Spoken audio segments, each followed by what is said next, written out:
Olá, pessoal! Vamos começar, então, a história de hoje. E é uma história que é bastante particular, porque é sobre a primeira vez que eu efetivamente dei aula particular. Tá, tudo bem. Essa piadinha não pulou muito, não. Mas, enfim, vocês já entenderam aí onde que eu vou chegar. Seja bem-vindo a mais um episódio do Tenho Altas Habilidades, em que uma pessoa superdotada, eu, conto histórias de pessoas superdotadas. Essa história pode ter sido minha, pode ter sido sua, pode ter sido de alguma outra pessoa superdotada. E se você quiser contar a sua história, nos mande no tenhoaltashabilidades.com.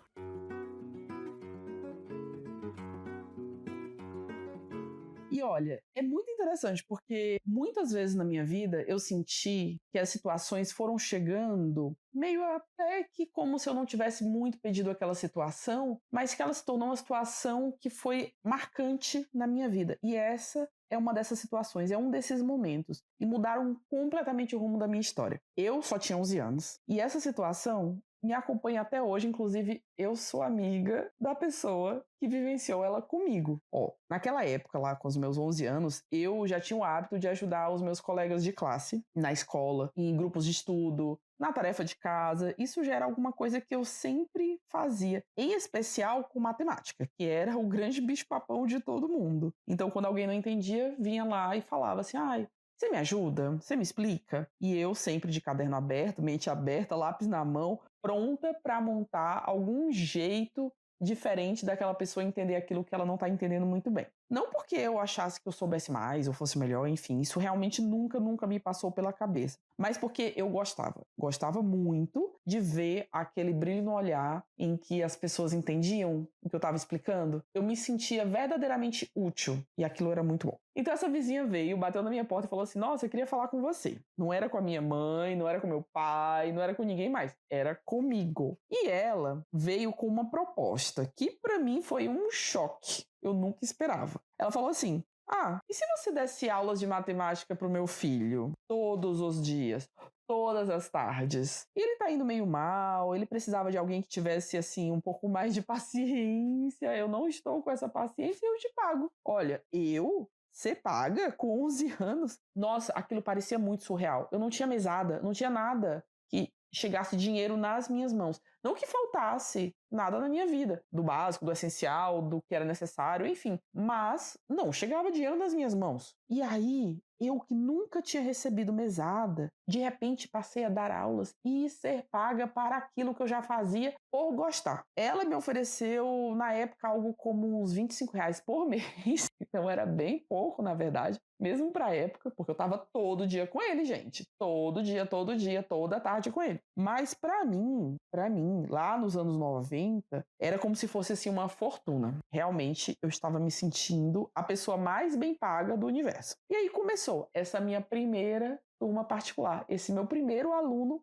particular. Todos os dias eu me sentava com ele, eu preparava cadernos, inventava exemplos, criava formas de explicar, pegava materiais diversos para que ele entendesse ali os conteúdos matemáticos. E, sem perceber, eu já estava meio que testando metodologias ativas muito antes de eu ouvir esse nome em um curso ou um congresso ou qualquer coisa que eu tenha aprendido aí depois nessa caminhada como educadora. No fim de cada mês, quando eu recebia aquela fortuna, eu não sabia nem o que eu fazia com aquilo. E era uma sensação de conquista, não era pelo valor, era realmente pela sensação do resultado. Porque pouco a pouco, aquele menino foi ganhando confiança, foi recuperando o gosto pela matemática, ele passou de anos e muitos anos depois, sabe com o que ele trabalha? Ele é físico, gente. A matemática é ferramenta e linguagem essencial na carreira dele. Você consegue imaginar? Um físico! E até hoje eu penso que aquela sementinha lá atrás tenha tido alguma contribuição nisso, sabe? Não sei, nunca saberei, mas acredito que sim. Converso com ele até hoje, viu, gente? E a história não parou por aí. Uns 2 anos depois, eu já em outra cidade, novamente o ciclo se repetiu. Eu continuava ajudando colegas, grupos de estudo, até que um dia a avó de um dos meus amigos me chamou para conversar com o mesmo objetivo lá de 2 anos antes. Você pode dar aulas para o meu neto? Eu te pago. Ela combinou comigo ali um valor que já era maior do que aquele inicial. E, mais uma vez, eu estava lá dedicada a um aluno, me tornando professora sem ter tido até planejado anteriormente. Isso não foi muito comum na minha vida, não, nesse sentido de eu não me planejar, porque lá na frente, fiquem ligados para os próximos capítulos, mas lá na frente eu passei a criar minhas próprias oportunidades, mas vocês vão entender depois, tá bom? E nessa segunda situação, nessa outra cidade, eu já estava no ensino médio, isso foi crescendo, até chegar ao ponto de eu ter, gente, muitos alunos em época de recuperação de escola. Eu chegava a dar aula das 6 da manhã às 11 da noite. Sério, das 6 da manhã até às 11 da noite. Tinha um período, claro que era um período curto, né, gente? Não era o ano inteiro. Mas tinha um período em que isso acontecia. Minha casa ficava lotada de alunos. Era na minha casa, eles iam até a minha casa, ficava lotada, lotada, lotada. Eram grupos, porque muitas vezes, não dava para dar individual, porque não dava conta, não tinha como. E lá naquela época eu nem percebia, mas já estava meio que sendo montessoriana, com salas multisseriadas, enfim. E às vezes, ali no meio deles, de novo, o meu objetivo era conectar pontos, era mostrar caminhos, era mediar e ajudar a cada um acreditar em que era capaz. E o curioso, que eu já falei, mas vou repetir, o curioso é que hoje, como professora formada, especialista em metodologias ativas, especialista em superdotação, especialista em uma educação montessoriana, eu percebo que na maioria das vezes, aquilo que eu fazia lá atrás,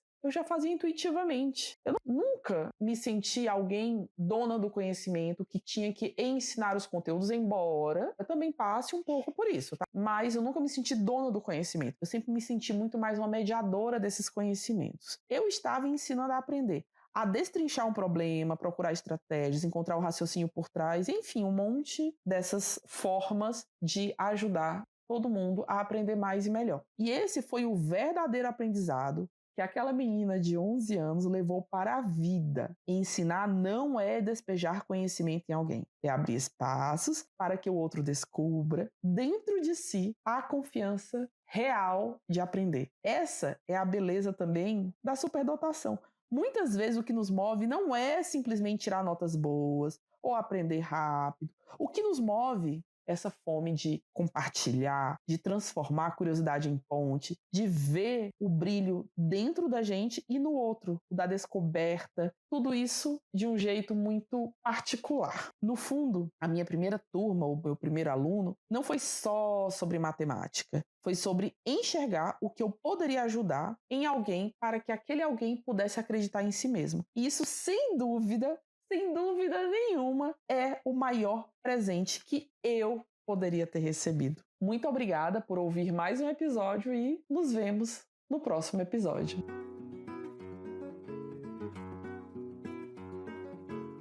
Se identificou? Então participe da nossa comunidade de superdotados, a SCA, Super Comunidade de Altas Habilidades. Lá, todo mundo ou é formalmente identificado como superdotado ou está usando a comunidade para conseguir se identificar, porque lá nós estamos disponibilizando questionários de autoavaliação que vão ajudá-lo a perceber a superdotação em você mesmo ou em quem você tem uma proximidade e gostaria que fosse identificado. Venha para a nossa comunidade. Mais informações no site www.tenhoaltashabilidades.com.br. Até a próxima!